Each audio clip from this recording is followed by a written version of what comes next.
Yeah, question? What's the answer? Well, we're gonna solve that. Okay. We'll get to I'm sorry. that. All right. Sorry. So we'll just go down the list from, most certain and uncertain.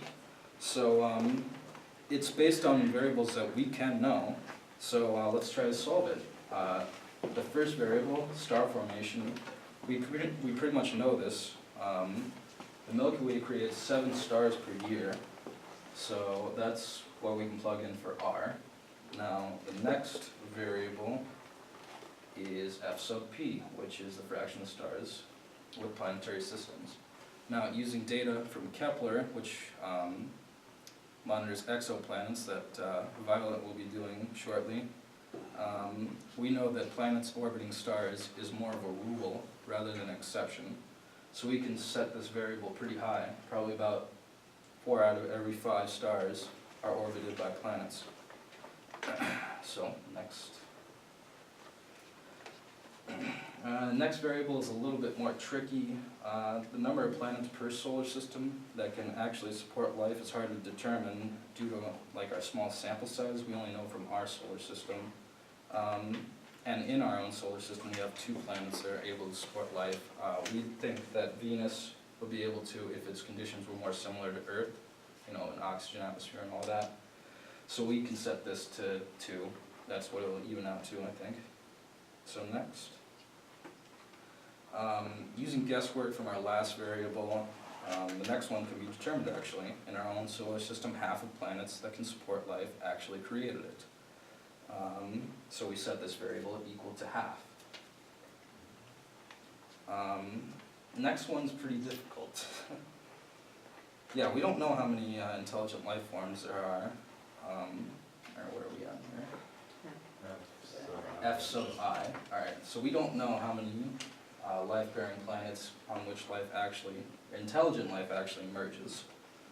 So optimistic values set this at 100%, while pessimistic values set it at just 1%.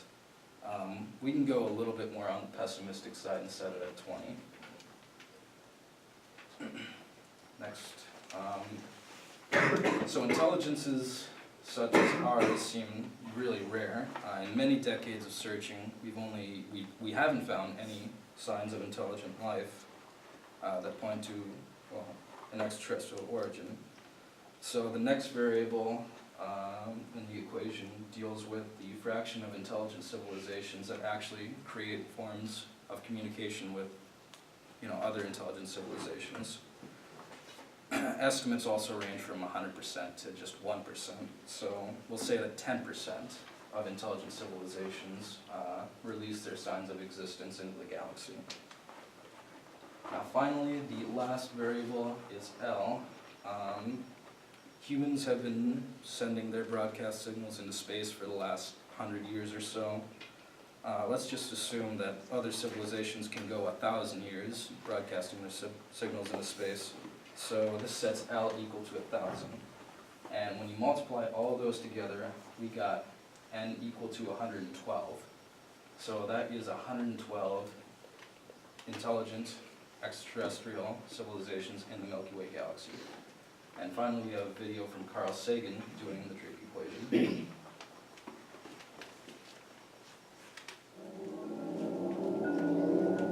This is the largest radio radar telescope on the planet Earth, the Arecibo Observatory. It's located in a remote valley on the island of Puerto Rico. It sends and receives radio signals, but it's so large and powerful that it could communicate with an identical radio telescope 15,000 light years away, halfway to the center of the Milky Way galaxy. The Arecibo Observatory has been used, although sparingly, to search for signals from civilizations in space, and just once, to broadcast a message to a distant star cluster called M13.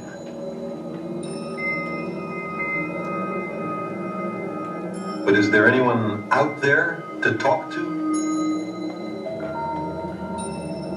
with 400 billion stars in the Milky Way galaxy alone, could ours be the only one with an inhabited planet?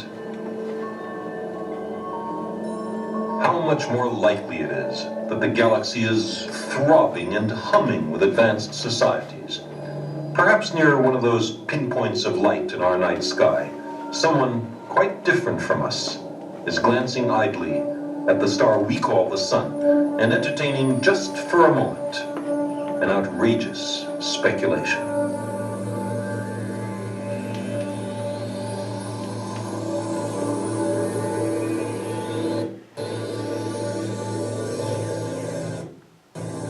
There are an enormous number of stars.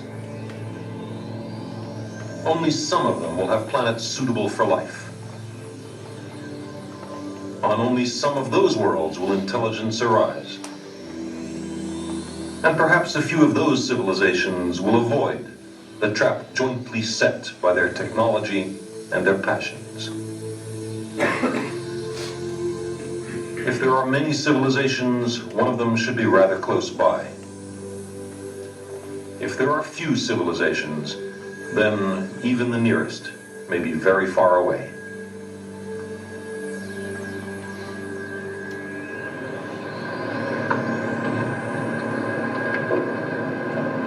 This is one of the great questions. How many advanced civilizations capable, at least of radio astronomy, are there in the Milky Way galaxy?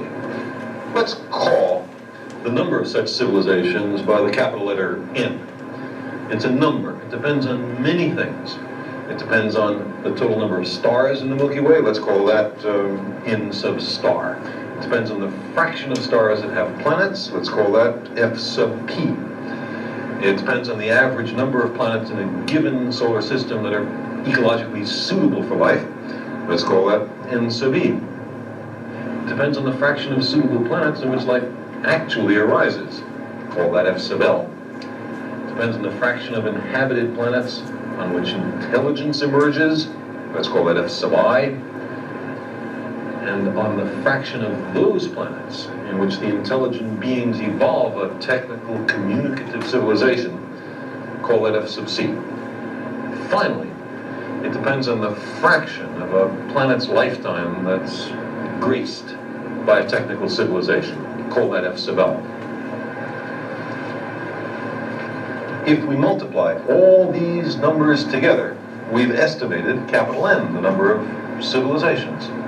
This equation, due mainly to Frank Drake of Cornell, is only a sentence. The verb is equals.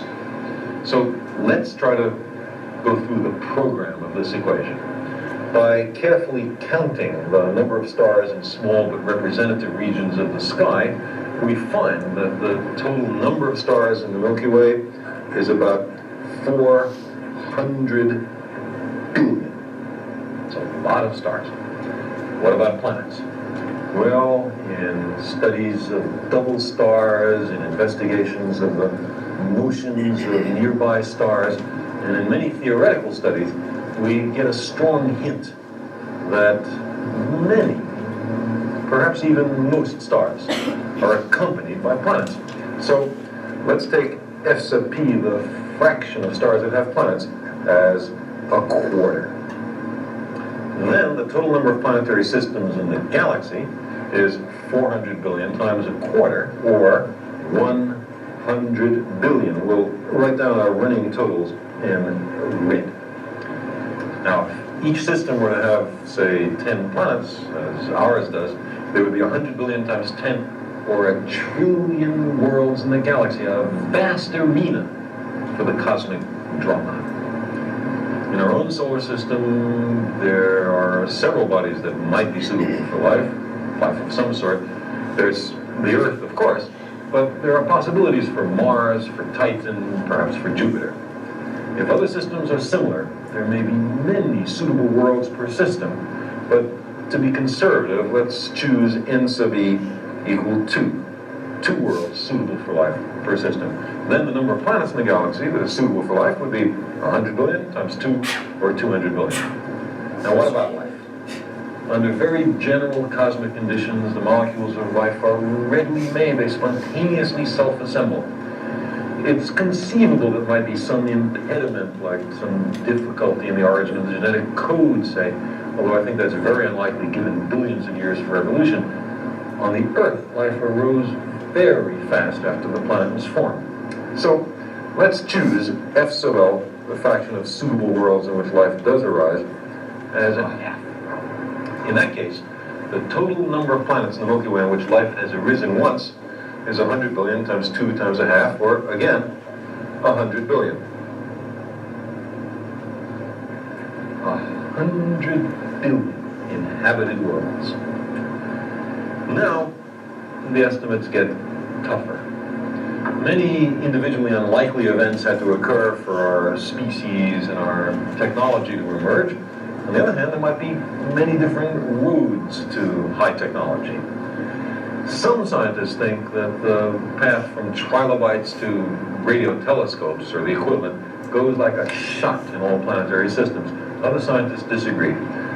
Let's take some middle ground and choose F sub I as a tenth and F sub C as also a tenth, meaning that only 1%, a tenth times a tenth, of inhabited planets eventually produce a technical civilization. If we were to multiply all these factors together, we would find 100 billion times a tenth, or 1 billion planets on which civilizations have arisen at least once. Now, what percentage of the lifetime of a planet is marked by a technical civilization? The Earth has harbored a civilization capable of radio astronomy only for a few decades, the last few decades, of a lifetime of a few billion years. It's hardly out of the question that we might destroy ourselves tomorrow. If that's a typical case, then F sub big L would be a few decades divided by a few billion years, or 100 millionth, a very small number, and then big N would be a billion times 100 millionth, or N maybe just 10 civilizations, a tiny smattering, a pitiful few technological civilizations in the galaxy. But civilizations then might take billions of years of tortuous evolution to arise and then snuff themselves out in an instant of unforgivable neglect. If this is a typical case, there may be few others, maybe nobody else at all, for us to talk to.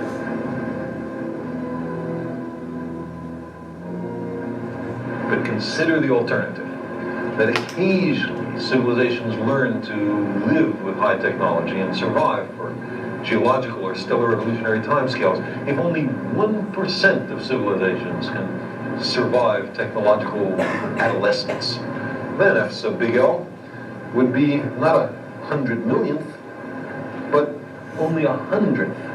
And then the number of civilizations would be 1 billion times 100th.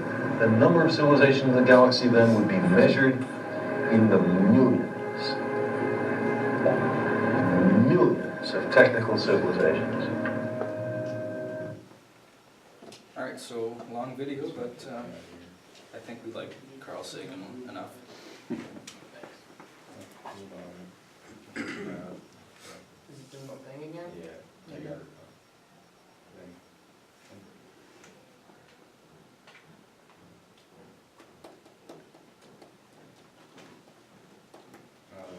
Your thing's not popping up. Turn it on and off again. Try turning it on. The Wi-Fi, not. Oh. Sorry, I didn't make that clear. There it goes. Thank you. Alright, so next up is the Fermi paradox, which Robert and I both worked on jointly. And the Fermi paradox was proposed by a man named Enrico Fermi in 1950. And we have a lot to say about this one, but I feel like just to give you a basic rundown of it, I have a video of Bill Nye explaining it, so I'm gonna start off with that. Don't worry, it's not too long. It's worth it. For those of you who for some reason are not obsessed with the Fermi paradox, Enrico Fermi posed the following, the same guy with the nuclear reactor in Chicago and all that, posed the following question. If there are alien worlds, as you might claim, since there are billions of stars in billions of galaxies, you would expect billions of planets, and then you'd expect a few millions Earth-like planets. Why haven't we heard from these other civilizations? And the answer, I think, is not that complicated. We've only been listening for other civilizations for 50 years, 70 years, depends how you count. And you have to acknowledge that civilizations have to emerge and be able to communicate at the same time. When you have something that's been going on for 13.6 billion years, there's a lot of opportunities to miss each other. So the Fermi paradox, for me, is not a reason to give up and take the black capsule and have no hope for humankind because we're just this unique thing in the middle of nowhere and will never amount to anything. No. For me, the Fermi paradox drives us forward. Why haven't we heard from anybody? Because we're not listening hard enough. We're not being diligent enough. We're not thinking it through well enough. So we at the Planetary Society support of course, support the search for extraterrestrial intelligence, but the search for extraterrestrial intelligence in the optical bandwidths, in what you and I call visible light. And as you may know, NASA is doing these tests using laser communication.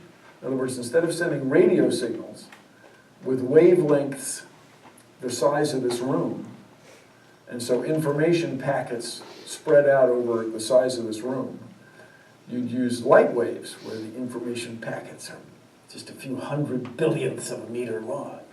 And so you can get a lot more, it's fiber optic. You get a lot more, the comparison of fiber optic with traditional copper wire. You get a lot more information, a lot more bandwidth. So who knows, maybe the aliens are sending us optical signals and we missed the point. Come on. One way to be sure you never hear from another civilization and realize or validate Fermi's paradox is to not listen. So this to me is an obligation of a civilization, of a civilized society, is to present or to allocate just a little of our intellect and treasure to the search for extraterrestrial life, because there's two questions that get every one of us. Where did we come from? Where did we come from? And that's, by the way, what the Rosetta mission is working on.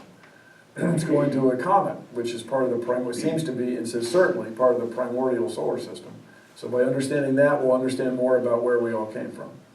And the second question is, are we alone? Could we possibly be alone in the universe?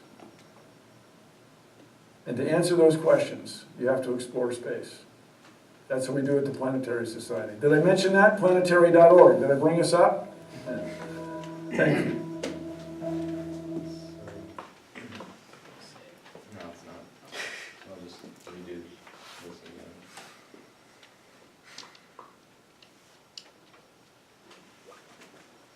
again.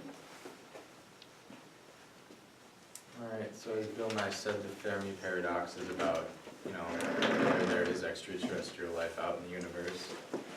And because the man who proposed it, Enrico Fermi, realized that any civilization with, say, a modest amount of rocket technology, but an immodest amount of imperial incentive, and could rapidly colonize the entire galaxy in what he believed to be a time frame of about 10 million years. Now I know that sounds like a long time, 10 million years. I mean, for Earthlings, that's like eons. But in the terms of the age of the galaxy, 10 million years is nothing when you consider that the galaxy is tens of thousands of millions of years old.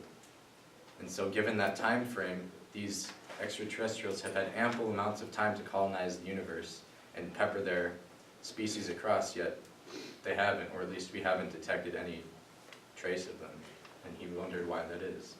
Now you can argue that it's because they might not have the technology or their ships, but that doesn't really matter, because whether alien ships can travel at 1% the speed of light or 10% the speed of light, that it's no matter, because given the amount of time that they had, like I said, the disparity between that and the age of the galaxy, those numbers are insignificant because they both would end up with the same amount of colonization. To simple it down and make it more into smaller scale Earth terms, it's like examining whether 16th century Spanish ships can heave at 2 knots or 20 knots. Yes, 20 knots is faster, but in the end the speed is insignificant because in both instances, they both end up with the same conclusion, which is a rapid colonization of the Americas. And because of this, this prompted Fermi to ask the famous question, where is everybody? And if there are other people out there, why haven't we met them yet? There are a lot of different hypotheses and solutions to the Fermi paradox, and some of them are a little more reasonable than others, which may kind of sound sort of insane and conspiracy theory-like. One of the more accepted ones is, well, not accepted per se, but the zoo hypothesis, the idea that alien life is observing us like how we observe animals in enclosures, from afar, studying. Another one is, like Bill Nye mentioned, the waves. It could be that our wavelengths, we're communicating on different types of wavelengths or in completely different ways, like light or other forms of communication that we can't even fathom. There's the panspermia hypothesis that we, in fact, are the aliens and we landed on this uninhabited planet millions of years ago and decided, hey, seems nice, set up camp. As I go on, it kind of devolves more into the insane ravings. The simulation hypothesis, the idea that this is all a complex simulation created by aliens to convince us humans that we're just living, we're the only ones that we're alone, and then there's the simpler solutions that we just are alone. The idea that there's nothing else out there.